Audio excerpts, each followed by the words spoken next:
Assalamualaikum warahmatullahi wabarakatuh. Perkenalkan, nama saya Agung Zulfikar dari kelas 6C, jurusan Ilmu Hukum, Fakultas Ilmu Hukum, Universitas Muhammadiyah Kendari. Pada kesempatan kali ini, saya akan memberikan penjelasan mengenai pertemuan ke-6, yaitu etika profesi. Video ini saya buat untuk memenuhi salah satu tugas mata kuliah Etika dan Profesi Hukum oleh Bapak dosen Gamlan Dagani SHMH. Jadi, etika profesi menjadi topik pembicaraan yang sangat penting dalam masyarakat sekarang ini. Terjadinya krisis multidimensi di Indonesia menyadarkan masyarakat untuk mengutamakan perilaku etis, karena selama ini perilaku etis selalu diabaikan. Etis menjadi kebutuhan yang penting bagi semua profesi yang ada agar tidak melakukan tindakan yang menyimpang dari hukum. Pengertian etika profesi menurut beberapa ahli. Yang pertama adalah menurut Prakoso Abintaro, etika profesi merupakan etika sosial yang dalam etika khusus mempunyai tugas dan tanggung jawab kepada ilmu dan profesi yang disandangnya. Selanjutnya adalah menurut Mukhtar Masrur, etika profesi merupakan aturan perilaku yang memiliki kekuatan mengikat bagi setiap pemegang profesi. Yang selanjutnya adalah menurut Frans Magnus Suseno, etika profesi adalah bagian dari etika sosial, yaitu filsafat atau pemikiran kritis rasional tentang kewajiban dan tanggung jawab manusia sebagai anggota umat manusia. Profesi dapat dibedakan menjadi profesi pada umumnya, seperti profesi hukum, kesehatan, dan lain-lain, dan profesi mulia seperti dokter, polisi, jaksa, hakim, advokat, dan lain-lain. Munculnya etika profesi sebenarnya berasal dari adanya penyimpangan perilaku dari penyandang profesi terhadap sistem nilai, norma, aturan, ketentuan yang berlaku dalam profesinya.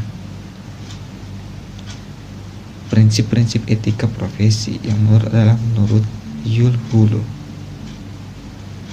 Ada beberapa prinsip etika profesi menurut Yul Hulu. Yang pertama adalah prinsip standar teknis, profesi dilakukan sesuai keahlian. Selanjutnya adalah prinsip kompetensi, melaksanakan pekerjaan sesuai jasa profesionalnya, kompetensi dan ketekunan. Prinsip tanggung jawab, profesi melaksanakan tanggung jawabnya sebagai profesional. Prinsip kepentingan publik, menghormati kepentingan publik. Prinsip integritas, menjunjung tinggi nilai tanggung jawab profesional.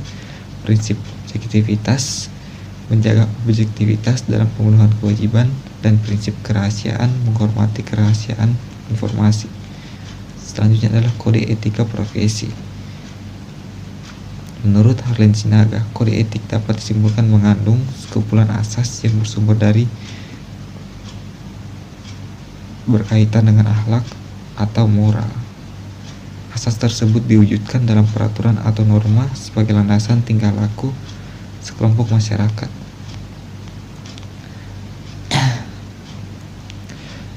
Kode etik profesi merupakan hasil pemikiran kontrol diri profesi yang bersangkutan, dan ini perwujudan dasar dari nilai moral yang tidak ada intervensi dari luar.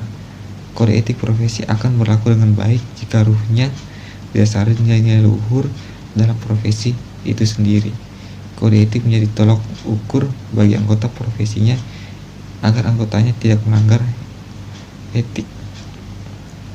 Setiap kode etik profesi selalu dibuat tertulis yang tersusun secara teratur, rapi, lengkap dalam bahasa yang baik, sehingga menarik perhatian dan menyenangkan bagi pembacanya.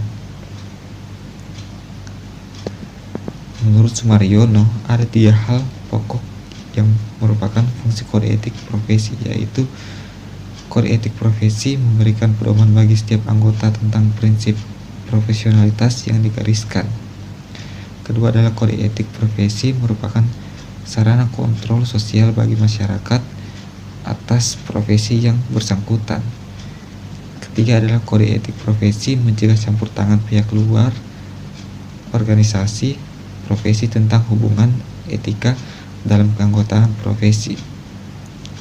Menurut Yuluhu, ada beberapa hal yang menjadi penyebab pelanggaran kode etik profesi yang bisa terjadi di lingkungan organisasi.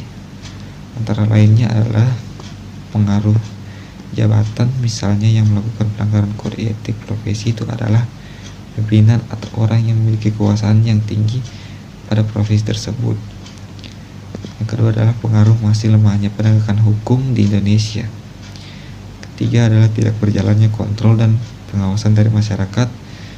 Keempat adalah organisasi profesi tidak dilengkapi dengan sarana dan mekanisme bagi masyarakat untuk menyampaikan keluhan. Kelima adalah rendahnya pengetahuan masyarakat mengenai substansi kode etik profesi karena buruknya pelayanan sosialisasi dari pihak profesi sendiri. Keenam adalah belum terbentuknya kultur dan kesadaran dari para pengemban profesi yang menjaga martabat luhur profesinya. Ketujuh adalah pengaruh sifat kekeluargaan, misalnya yang melakukan pelanggaran adalah keluarga atau dekat, hubungan kekerabatannya dengan pihak yang berwenang memberikan sanksi, cenderung untuk tidak memberikan sanksi itu kepada kerabatnya yang telah melakukan pelanggaran. Kode etik tersebut faktor yang mempengaruhi pelanggaran etika antara lain kebutuhan individu, contohnya korupsi, karena alasan ekonomi, tidak ada pedoman karena area abu-abu sehingga tidak ada panduan, perilaku dan kebiasaan individu, contohnya kebiasaan yang terakumulasi tak dikoreksi, lingkungan tidak etis, contohnya pengaruh dan dari komunitas, perilaku yang ditiru, contohnya efek primordialisme yang kebiasaan. Sedangkan sanksi pelanggaran etika antara lain adalah sanksi sosial skala relatif kecil dipahami sebagai kesalahan yang dapat dimaafkan. Kedua adalah sanksi hukum skala besar merugikan hak pihak lain. Hukum pidana menempati prioritas utama diikuti oleh hukum perdata. Demikianlah pembahasan saya mengenai materi pada pertemuan ke-6 kali ini. Semoga penjelasan saya bermanfaat. Lebih dan kurangnya mohon dimaafkan. Terima kasih. Wassalamualaikum warahmatullahi wabarakatuh.